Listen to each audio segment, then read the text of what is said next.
Again, you're listening to a special edition. John DePietro in the WPRO Morning News. Decision 2010, the general election debates. They're brought to you interruption-free by Dunkin' Donuts. Dunkin' Donuts, America runs on Dunkin'. At the halfway point, gentlemen, Jim Hummel of the Hummel Report. A question from Mayor Cicilline. Mayor, I want to follow up on Arlene's question. You and I have hashed over the security detail, and I don't want to hash that, but I do want to talk about the way you handled that story. Because when we sat down, you were adamant to me that mayors of cities all over New England had these things, and I took your word for it. The day that story ran, your communications director, Karen Watts, was on the phone with Paul Giammarco, the director here, insisting that we take that story down, quote, until he gets it right. I had a conversation with her a half hour later, and her quote to me was, she said, I assume after having a conversation with you, go to Hartford, go to Springfield, let's do the comparison. And finally, when I said I didn't think that was germane, her quote to me was, you remind me, quote, of a blogger who throws blank up on the wall and hopes that it sticks. I've been in this market 28 years. She had been here 28 days, all right? And she's representing you. So I took her up on her offer, and I went to Hartford, Springfield, Worcester, New Haven, and Bridgeport. And we showed that 4 out of 5 mayors don't have that security detail. So when I went back to her, she said, well, where else have you gone? That was her answer, and then the communication ended. So at the risk of a long rehash here, these are the people who are representing you. It's only going to get worse in Washington. And I got to tell you, my experience with your administration recently is when it gets tough, you hit the bunker. And that's not the David Cicilline I know. So I want to know, is Congressman Cicilline, who goes to Washington where it's the major leagues, going to deal with it the same way? I'm incredibly proud of the team I have in City Hall, including Karen Watts, and the sort of personal difficulties that you have apparently had. Well, I would suggest are not an appropriate conversation for a debate. You ought to have a coffee. Was what she said appropriate to say that? You ought to have coffee and sort of work out your differences. She won't return my calls, Mayor. Well, I don't think that we need to take up a congressional debate to try to solve this sort of... No, but it's indicative of how you deal with the media because we I don't represent think the public, Mayor. I'm proud it's of not the fact, between me and Karen Watts. It's Jim, between I'm your very proud of the fact, and the media. Jim, I'm very proud of the fact that I don't think there is a public official in Rhode Island who is more accessible, who spends more time with the media, who spends more time making myself available. I just think that's not a fair criticism. Representative Laughlin. Yeah, I mean, I think it's indicative of the way the mayor has run the administration. I think it was John Igliozzi who said that he seems that the idea is to get away with as much as you possibly can without getting caught. And one of the ways you get away with as much as you possibly can without getting caught is don't talk to the media. And when you do, obfuscate and frankly lie. And I think it's a pattern of when all Rhode Islanders are cutting back, lavishing additional vacation days on cronies, using a $500,000 personal chauffeur to get around town, and it's just not the way that Rhode Islanders should have to expect. And I think the results in Providence speak for themselves. Again, these issues have been hashed over with respect to this security detail. These issues have been hashed over with respect to vacation. No one got any extra vacation days. No one got vacation days that were not either part of their employment contract or their conditions of employment. But again, the reality is we're being asked, the voters in this district are being asked to decide who to represent them in the Congress of the United States. And the reason John Laughlin continues to raise issues like this is because he doesn't want voters to know that on the important issues that he would face in the Congress of the United States, on Social Security, he would fight to privatize it. On preserving tax base for corporations that ship our jobs overseas, he would extend them. I'm going to stop you there, Mayor. Thank you. That's the reason. Thank you. Arlene Violet, question for John Laughlin. Oh, I'm sorry. Thank you. Representative Laughlin, as you know, half the time a congressman spends in Washington is really overseeing international issues that impact jobs, the economy, and national security. Right now, Mr. Obama's team is in negotiations with Israel. As you know, Israel is building in the West Bank. This country has taken the position that should stop, the construction should stop because it's an impediment to the peace process. In addition, The Atlantic, which is highly regarded analytical magazine, has said that there are signs that Israel is planning a potential preemptive strike against Iran's nuclear capability to protect itself. For both you gentlemen, on a scale of 0 to 10, 0 meaning don't do anything, it's their prerogative to do whatever they want, versus 10, which is severe sanctions, including withdrawal of aid to Israel, what would be your position, oversight-wise, on the continuing construction as well as a preemptive strike on Iran's nuclear capability? Well, I think with regards to Iran, we cannot allow Iran to have a nuclear weapon. That's simply out of the question. Ahmadinejad has sworn to wipe Israel off the map. It's a dangerous regime. It's a regime that once nuclear armed and has the means to deliver it would threaten not only Israel but threaten Europe and potentially the United States with those delivery vehicles. I would be very supportive of the administration getting tough on Iran and putting meaningful sanctions in place. Again, we cannot allow Iran to have nuclear weapons. But what about Israel? Regarding Israel, Israel is strike? our strongest neighbor in the region. And I think some of the frustration that you're seeing in Israel is that they're looking at the international community and waiting for them to get tough with Iran. And it really threatens their right to exist. And so I think that we need to basically ratchet up those sanctions to the highest possible level, force Iran to its knees, and not allow Iran to get a nuclear weapon. Would you take any action against Israel if they do a preemptive strike? And what about the continuing construction in the West Bank? If Israel does do a preemptive strike, it would do so because of a failure of the international community to disarm Iran and because of an imminent threat to its very existence. So there should be no and sanctions? They have a right to defend themselves, absolutely. Okay, and the continuing construction in the West Bank? That's part of the issues that are being worked out between Israel and the Palestinian state, a state that right now is run by Hamas, which is a terrorist group.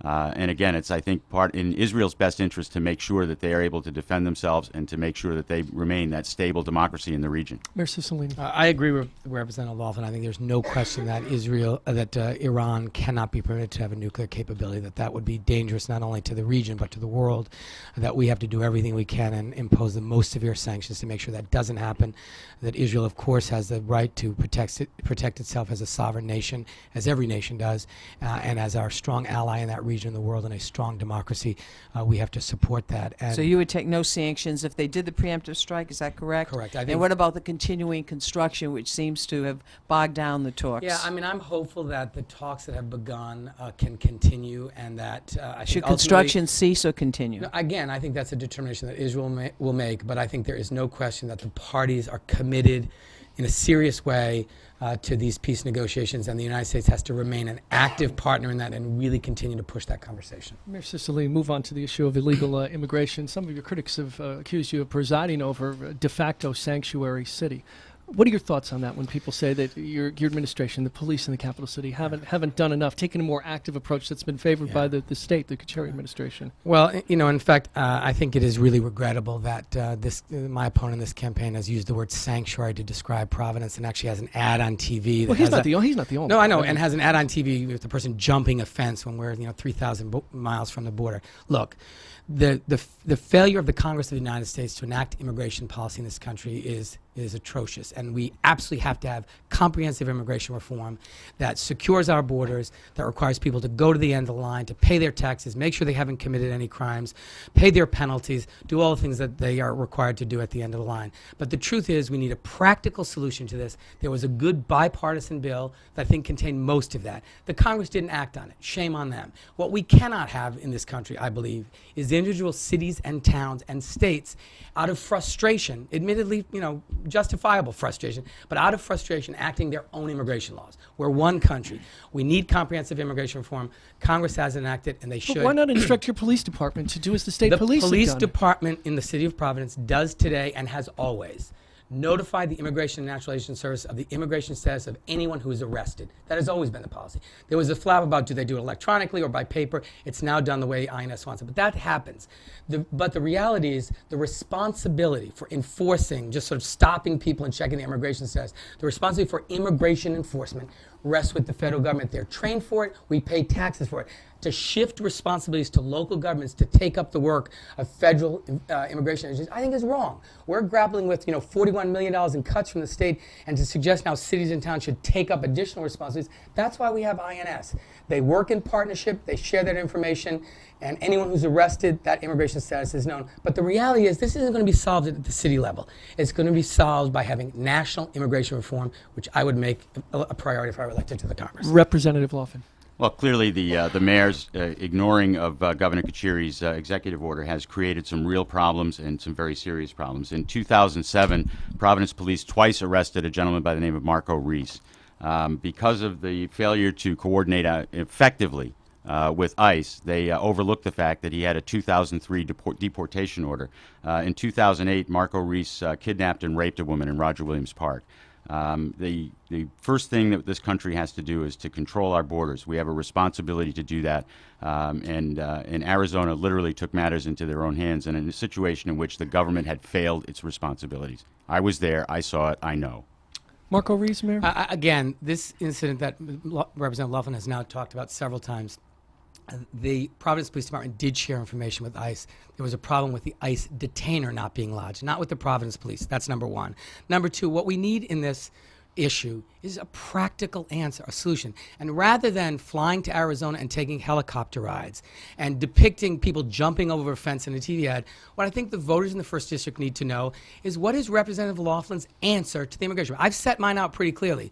What is his answer to solve the absence of a national immigration bill? Thank you, Mayor. Jim Hummel, question for Representative Laughlin. Representative Laughlin, there's been an awful lot of talk about health care, Obama health care.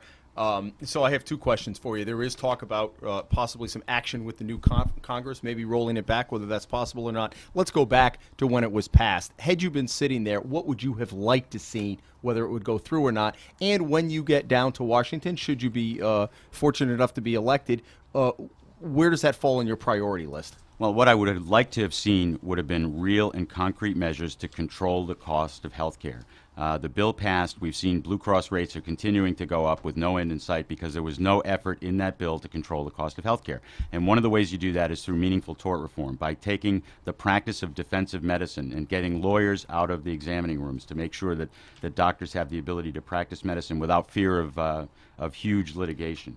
Another way would be to allow insurance companies to compete across state lines, to find a constitutional mechanism to make that happen so that we can drive the cost down. In Rhode Island, we have 4 health insurers. We should have 400. Had I been in the Congress, I would definitely push to make sure that the cost containments and real measures to drive the cost of health care down would have been in any bill that was passed in a bipartisan way. It was not. It was rammed through by one party because they could. And what we've seen as a result is a $500 billion cut to Medicare. We've seen $500 billion in new taxes. We've seen punitive measures on businesses, like sending 1099s now to every vendor that spends more than $600, a real estate tax of 2.8%, and then you add to that, I mean, Link Chafee's taken a lot of heat about his proposal to add a 1% tax to prosthetic devices. The health care bill contains a 2.8 or 2.5% excise tax on prosthetic devices. So it contained too much taxes and did nothing to address the cost of health care. Mayor Sisson. I think the bill it contains a lot of good provisions. I think it is very much a work in progress, and whoever gets to Congress needs to go back at it and both make improvements and deal with some of the important issues. But what I like about it is it has, of course, for the first time, it eliminates discrimination against individuals with a pre-existing condition, so they can now get insurance. It removes a cap so someone who is suffering with a catastrophic illness can't suddenly be told, sorry, you've run out of money, you can't any longer be treated for your illness. It provides the opportunity for young people who are going off to colleges and universities to stay on their parents' insurance plan. It provides a tax credit for small businesses. It closes the donut hole, or begins to close the donut hole for our seniors, so we get rid of this Medicaid gap for their prescription drugs. So there's some good stuff in this bill. There is obviously work that still remains to be done, and we have to be careful that it's implemented in a way that works for Rhode Island families. You know, that's kind of a wait-and-see approach. Let's wait and see. I think this bill will cost us jobs. It'll further exacerbate our economic woes, and it punishes small business at a very time when we need small businesses to be the engine of job creation in our economy, and to get us out of this recession and get Rhode Island and America back to work. This bill does nothing to do that, does nothing to address the cost. I think a wait-and-see attitude is harmful. It's harmful to Rhode Island, and it's harmful to America.